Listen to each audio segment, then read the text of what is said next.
Doctor Petronio, pasamos a la pregunta 2, con su venia.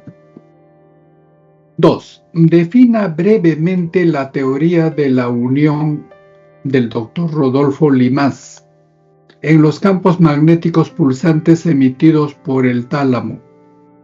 Las percepciones implícitas provenientes de los 5 sentidos que claramente se alojan en distintas partes del cerebro. ¿Y en qué lugar propone IES que se unen explícitamente con significado explícito?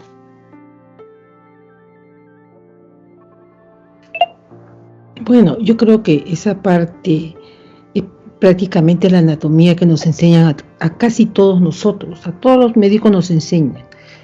Toda esta clase del día de hoy prácticamente es la anatomía.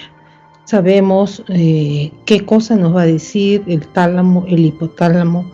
Del hipotálamo pasa a la hipófisis, de la hipófisis va a tener que ir a las diferentes, manda los estímulos a los diferentes órganos que van a tener que enviar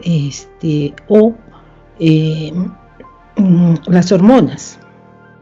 Y una de ellas viene a ser el cortisol, que es lo que se habla mucho aquí en este momento. Prácticamente sí, nosotros lo sabemos, pero esa es la parte de la anatomía, es la parte de lo que nosotros podemos ver, ¿no? Sabemos dónde está el área de Broca, si hay algún tipo de alteración, no va a poder, el paciente va a tener una disartria, si es que va a suceder algo allí. Sabemos qué es lo que funciona en la corteza. Es bastante delicado toda esta parte, porque a veces no es entendible, tal como la vez pasada se hizo también la anatomía y uno puede ver, uno solamente ve circunvoluciones, ¿no? Sabemos dónde está el bulbo. ¿Por qué? Porque eso sí lo podemos ver, pero las órdenes que puede salir de ahí, eso no se ve, o sea, no podemos, como es el hígado, que yo sí puedo verlo, sé qué cosa puedo encontrar, es muy diferente la parte del cerebro. Pero la neurociencia ha venido aproximadamente desde el año 80, a darnos muchas ideas nuevas, a decirnos qué es lo que sucede. Y el electroencefalograma, eso es que lo hemos hecho casi siempre, ¿no? Así como hacemos un electrocardiograma para el corazón, también hacemos para las ondas mismas que sucede en el cerebro. Y eso se traduce en un papel, ¿no? Y nosotros podemos ver dónde están las ondas alfa, las beta, y podemos ver todo ese tipo de ondas para saber en qué momento vamos a encontrar al individuo. Se hace para múltiples enfermedades también, ¿no?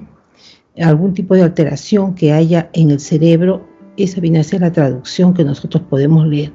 No las podemos ver en sí, pero las podemos leer porque sale un traductor. Por eso se llaman electromagnéticas. Es la forma como las podemos evaluar. Eso prácticamente lo hacen los neurólogos o lo envían porque se especializan en leer precisamente eso, ¿no? Ellos saben dónde van a poner los imanes, saben dónde van a poner los electrodos. No es uno, son varios que les colocan. Y ahí salen las ondas, cómo se pueden alterar.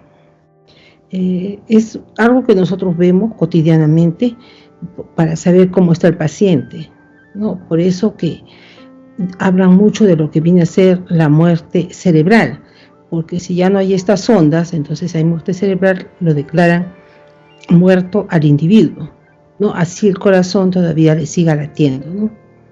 Porque de esa manera es como pueden existir los donadores de órganos, ¿no? Muerte cerebral, pueden donar sus otros órganos. Bueno, esa es una forma de poder, pero nosotros tenemos que entender, según lo que dice acá la clase de hoy, es que nosotros no solamente es eso, ¿no? Sino que trasciende más allá. Que eso es lo que nosotros tenemos que entender, que no solamente es lo orgánico, ¿no? Sino que hay otras cosas más allá. Y eso es lo que nosotros tenemos que tener una mente abierta para poder creer en eso, ¿no?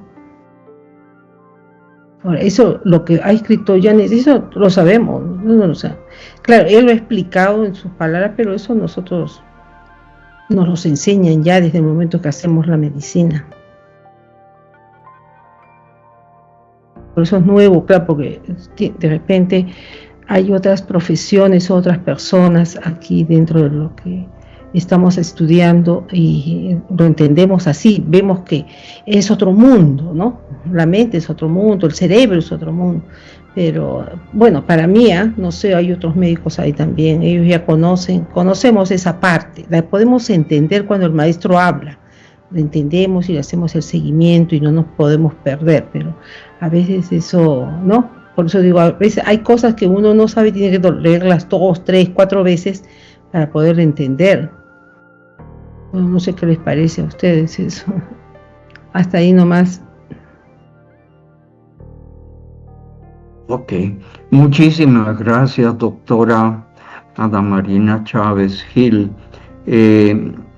Ella es, para los que no conocen, ella es también médica.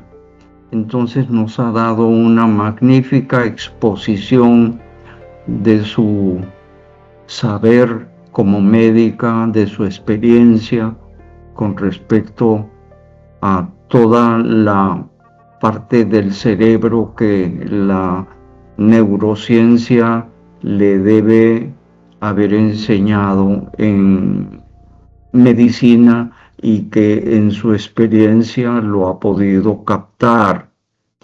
La pregunta básica es referente a cómo el doctor Ginás, que también es otro médico, logra proponer que la unión perceptiva de todos nosotros cuando sensorialmente percibimos formas, colores, percibimos olores, percibimos sonidos, sabores, lo que fuera, se registran en el cerebro en múltiples partes.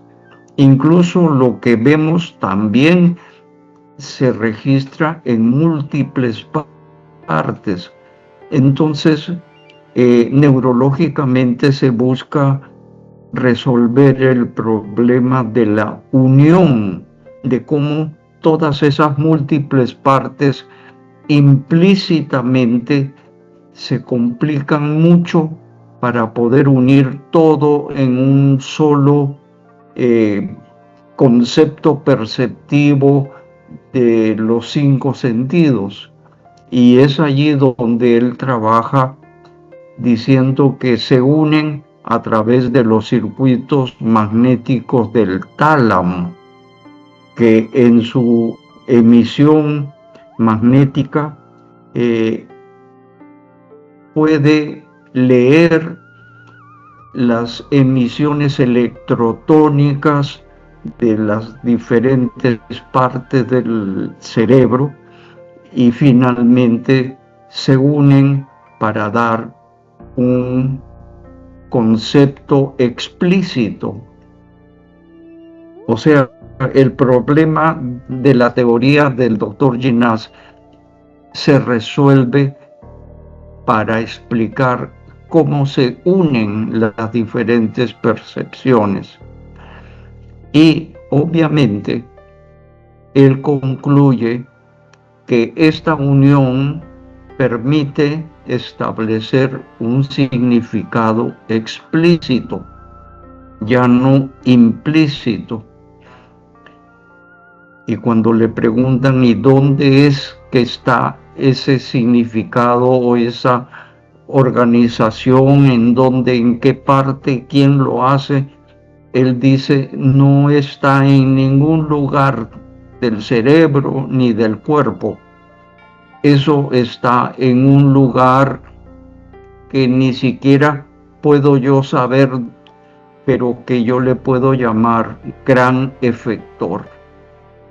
Él, como buen científico, evita entrar en conflicto con la ciencia, porque ese gran efector él reconoce que no es físico, pero hasta ahí llega. Nosotros que Ya hace mucho tiempo estamos proponiendo que la ciencia tiene que ser holística, tiene que incluir variables espirituales.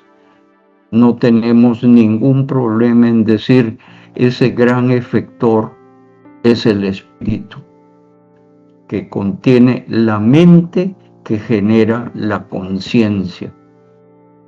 Entonces, ese gran efector es el que le da significado explícito a los pensamientos. Yo creo que eso sería el resumen para la pregunta 2 que la doctora Adamarina nos ha, digamos que, explayado en su gran experiencia como médica respecto al cerebro. Gracias. Gracias, doctor Petrone. Gracias también a la doctora Adamarina.